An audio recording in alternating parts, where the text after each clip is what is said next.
On today's episode of Watch Jericho, I just bought a Hummer H3. Possibly the worst car in the world, possibly a great one. Today, we're gonna find out what it really is together.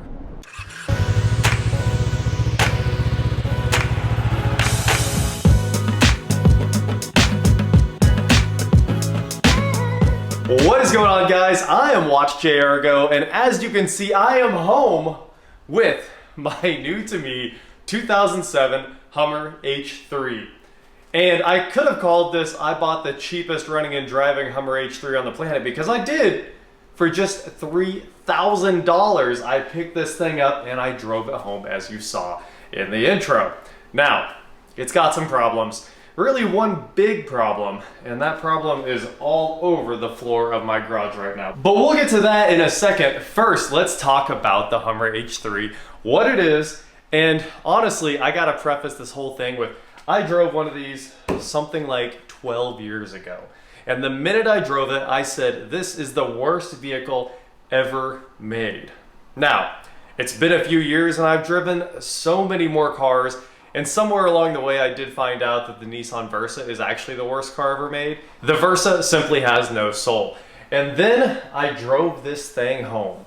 And this is honestly the first time I've really driven one.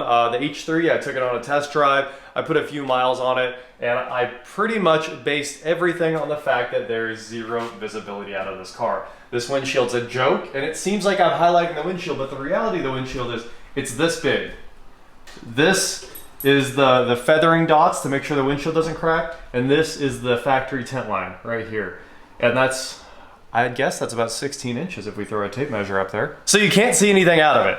That was pretty much the main, it was a little underpowered too, but that's why I said it was the worst vehicle ever made. Those are the two things that really made me form that opinion. Well, after putting more miles on it, I now think that it's adequately powered. It's not fast, it won't go set any land speed records, it's actually kind of a struggle to pass people, and I think that's because it's a brick and you're trying to shove a brick through the air. But it's got enough power. It has 242 horsepower, 242 foot-pounds of torque, and that is delivered by the 3.7 liter inline 5. Let's open the hood and take a look at that engine. All right, these things have the signature Hummer hood here with these big hood vents on it. And a lot of people actually replace these with a vent that looks more similar to the H2, because obviously the H2 and the H1 have those big plastic handles on there. This is honestly just a normal car hood, and they stuck some louvers in it. And you can already see that this car is missing a few things, and cats and dogs or something have been walking all over it. As you guys would expect, the old owner lifted up the hood for me, and we quickly found out the hood struts are trash. So it is a car that I can own, and I'm actually getting pretty excited about this thing. So you can see the Vortec 3700 in here, like I said, 5 cylinders of fury there. It's clearly got a valve cover leak. There's power steering fluid all over the place. It's got some problems, but it's a really simple layout. It has this i5 right here. It apparently has the same bolt pattern on the back as an LS because there's a 4L60E behind this thing. So 4-speed automatic transmission, and like I said, adequate power, and you could get these with an LS in them, so that would be why it has the same bolt pattern and everything's interchangeable. The 5.3 LS drops right into this. And that was like the later versions of them, the Alphas. That was where you could get the V8. People loved their V8s. You could get the manual as well. There was a 5-speed manual option. This one is the base model. It would have cost about $30,000. And of course, I bought it for just 10% of that, $3,000. And this is very different than all the other GM trucks, even though technically underneath, this is just a Canyon and a Colorado. It shares the chassis, frame, all that fun stuff with the Canyon and the Colorado. And then it's just lifted up a little bit and it's a lot boxier. But it has cool things like a fuse box here. It's got a huge Hummer logo on it, and a lot of this stuff is set up to go off-roading. It has breathers for the battery box. It's got breathers for the air box. They actually did quite a few things to get this thing ready to go off-roading. These may be shared with the 4-wheel drive Canyon and Colorado trucks, but it appears that they're actually just for the Hummer. Here in the front we have that distinctive Hummer grille with all of its big giant chrome bars. And this thing was truly meant to be either pulled out when you got stuck off-road, or at least, you know, look the part, because it has these gigantic hooks in the front here that are tied back to the frame. This one's stuck up. You can put all your weight on it, it doesn't move at all. I think these would be incredibly solid if you ever needed a hook point. Also, it has this big old brush guard on the front. You can plow through trees and bushes and it won't tear up the plastic chrome. And there are buttons on the dash to lock the transfer case into its high and low ranges. And it all works. That's the craziest thing about this truck. Anyway, it seems like after driving it a little bit, it's got a little more off-roading prowess than I expected. And I hate to say that I really kind of like this thing now. Not just because I bought one, I think it's just because I spent more time with it. Anyway, let's walk around this thing and kind of check out the rest.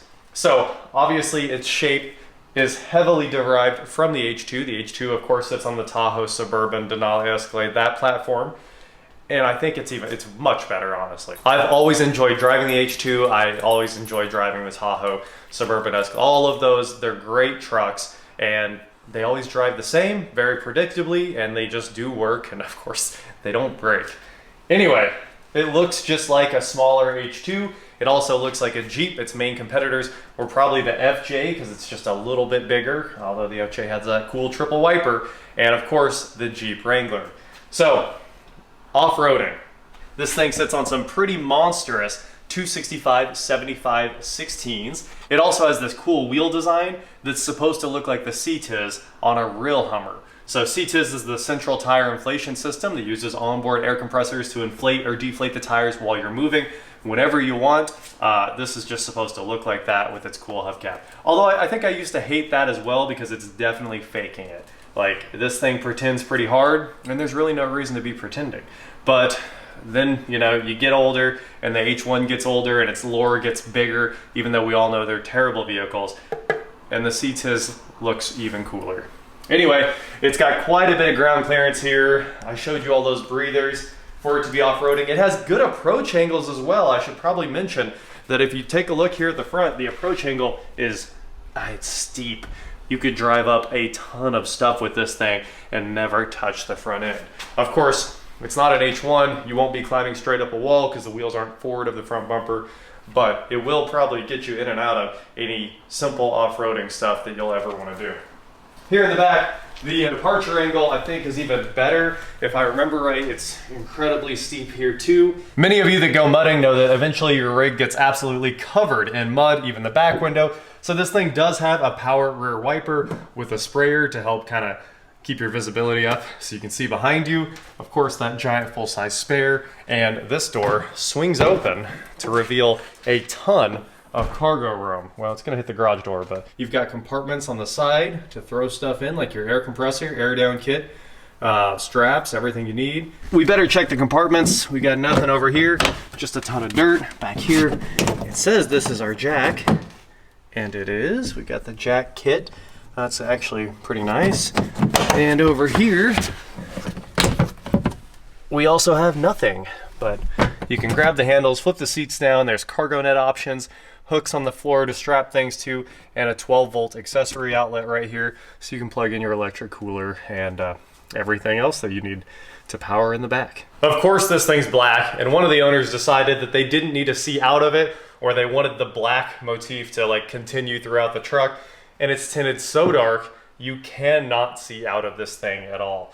I looked at it and I was like, yeah, it's got tint on it and it looks great. And then I took another look and was like, this is like 5%. You can't see anything. You can't see in it when there's light inside it.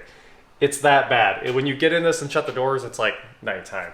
So unfortunately, I do think I'm gonna have to do some tint removal and put back something normal, like 27% or whatever that is, 30, so somewhere in the 30% range, so you can actually see out of it and it looks good. Interestingly, of course, the gas cap doesn't have a cover or anything. It's just right here exposed to make it look even tougher. The door handles are supposed to look tough. And with all of that said, we don't have any roof rack or anything, so let's head inside. I also don't have the sunroof, which is kind of unfortunate. If you do have the sunroof option, it's huge. Coming inside the H3, we have that hilarious chrome covered plastic that GM loved to use on the door handles, but on this car, it's not failing. Usually the chrome's flaking off and, you know, it'll end up cutting your hand and stuff like that, but it's good on here. This is the mirror control from, I think, the Pontiac G6 and some of the Saturns, and it's turned sideways in the Hummer, so that's actually kind of cool. It has its own window switches. They're a little bit bespoke there. I don't think I've seen those in any other GM product. Window lock, auto window on the driver's side, power locks, and all of the windows work. I was very surprised when I started checking the electronics, and the locks worked, and the mirrors worked, and the remote's there, and it works, and the windows worked, the cruise works, the lights, everything works. This has 198,000 miles on it. That Frontier we just did also had about 200,000 miles on it. And I mean, it's got one foot in the grave. This thing feels like a modern vehicle that is ready to rock. I was blown away. Maybe just because the steering feels heavy, but the truck feels very solid, very quiet when you're driving. I'm impressed. On the dash here, we of course have the standard GM lighting controls. They just look a little bit different for the H3, and they have a button that many other cars do not. The voice activation, voice recognition button there usually would be anywhere else, like the radio or the steering wheel. This time, it's on the lighting controls. Auto lights, gauge illumination there, dome override, and the fog lights. Parking brake release, the parking brake hood, everything's in a pretty normal location here. The wheel does not telescope, it's only tilt, and of course it's manual tilt right there. We've got cruise, turn signals, wipers, all that fun stuff. Right here, about 1 billion air fresheners in this car. 1, 2, 3, 4, 5, 6, 7, and it smells like there are more air fresheners once you come inside. This big chrome covered console here is pretty funny. And it is factory, in case you were thinking that was some aftermarket nonsense. Nope, GM really did that. So we have the hazards here. Sorry for the poor lighting, because like I said, the tent takes all the light out of this place. Here's our 4-wheel drive controls. So we have 4 high lock, and 4 low lock. Here's an aftermarket head unit that actually works, and it works pretty well. I can't even be mad.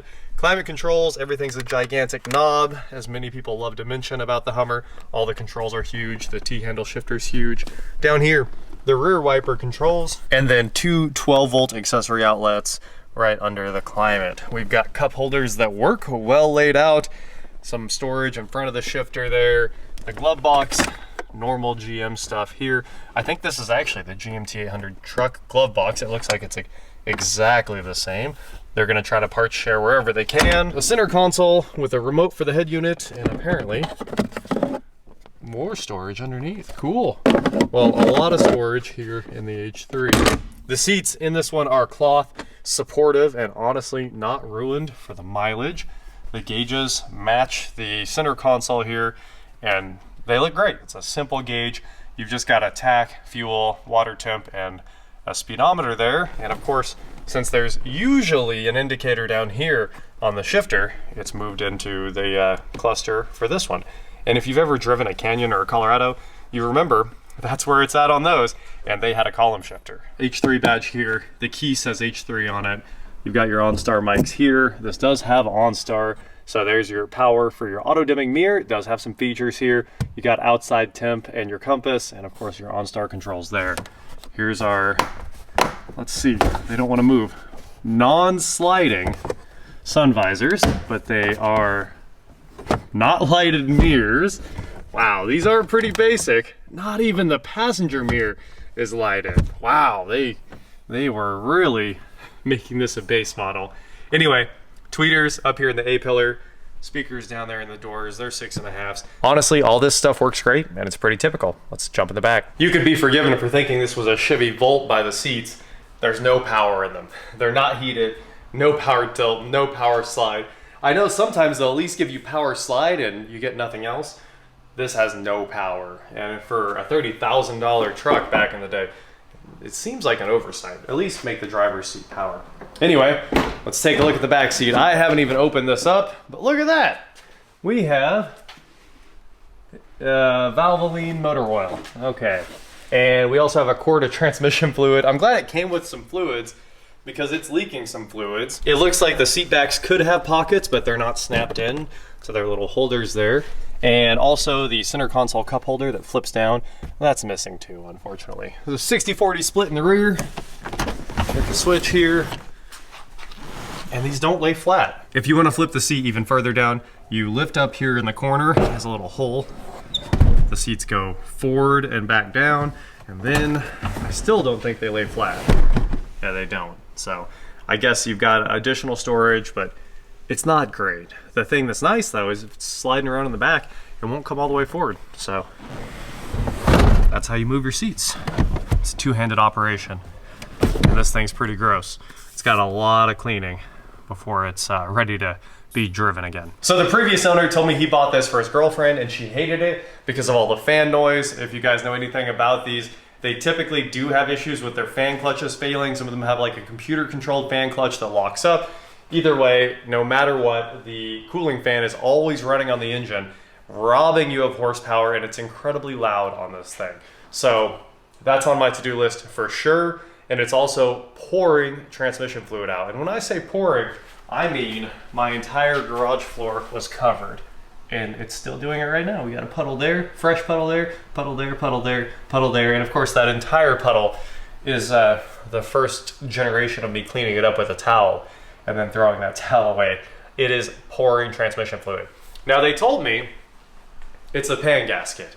And the guys that were selling it, they were like, we're gonna off-road it some too. I'm sure they got a pretty good deal on it. And then they decided that it was maybe a pan gasket. I was like, yeah, it's a pan gasket or the converter or the pump seal or the front seal on the transmission. They were like, yeah, that's exactly what it is, because they do a lot of transmission builds over there. And we all know it's one of those things. That is the major problem with this, is the transmission. And we'll figure that out in the next video. We'll get underneath this thing, see if we can find the leak, spray everything down with brake clean, because currently everything's covered in transmission fluid. And we'll try to figure out just how bad it is and what it's gonna cost to fix. But honestly, 4L60s are so cheap to rebuild. As long as it hasn't destroyed any of the metal, I think we could get this thing fixed pretty cheap. It's just a lot of work because you gotta pull a transfer case. Anyway, that's my new Hummer H3. What I thought was the worst vehicle ever made, and then I spent a lot more time driving it, and it's not bad. It's a nice, small SUV. This thing's about the size of like a Jeep Liberty. If you look at it these days, there wasn't much to compare to it back then. I just had that Nissan Frontier in here, and what's funny is these are the exact same size. In fact, I think this might even be a couple inches shorter. So it's very reasonably sized, and it will do just about anything you want. And there's a tow hitch on the back. You can't tow much. I think it says 3,400 pounds or something like that, but it will pull your jet skis to the lake. Now, of course, we can't forget the H3 was the final nail in Hummer's coffin. Of course, there was the H3, the H3X, which had all the chrome and was much prettier, had leather seats, cool stuff. Then there was the Alpha. Then there was the T, the truck, even more useful than this. People love the truck. It's got a cool presence. But at that point, GM was trying to dump Hummer. They were trying to sell it to China. The deal with China ended up falling through, so there was no buyer for Hummer, and they took it off life support. And that was the end of the H3, the end of the H3T, the end of Hummer, until it came back as a new EV brand, which honestly, I think that one's sold under GMC. I think Hummer will be its own brand again. They are building standalone stores for it, but right now I think they're technically just sold as GMCs, even though, clearly they have all the Hummer badging on them. GM did try to squeeze every last dime out of the H3, discontinuing it, and there were no more customer orders or deliveries taking place, except for Avis Rent-A-Car. And the last Hummer that came off the assembly line, instead of going in a museum, just went to Avis and got driven into the ground as a rental car. And honestly, tons of them were sold to rental fleets. Let me know what you guys think in the comments below. Would you drive an H3? Do you think it's ridiculous? Or have you driven one and you've realized that it's actually a pretty useful vehicle? Anyway, that is it for today, guys. Thank you so much for watching. Don't forget to head on over to shop.watchjrgo.com for cool shirts just like this. And please like, share, subscribe, do whatever you want to do, and I will talk to you next time. Well, I can't wait to get started working on this thing. I have a couple parts coming that are very important. You guys already know what they are. And we'll get the transmission out and figure out just how bad it is. And hopefully I can find somebody that'll turn around that transmission in a day or two. That would be ideal, so we can put this thing right back on the road. I want to drive it some more. And we got to do that fan clutch. That's never a fun job. It's also missing its fake air pod things that go in here. The one over there is loose, and the one over here it's just gone. So I got to find a set of factory pods to stick on here, hopefully in black. A lot of people switch them to chrome ones. This looks good as is. I don't want to slap chrome all over it. So we're just gonna roll with it.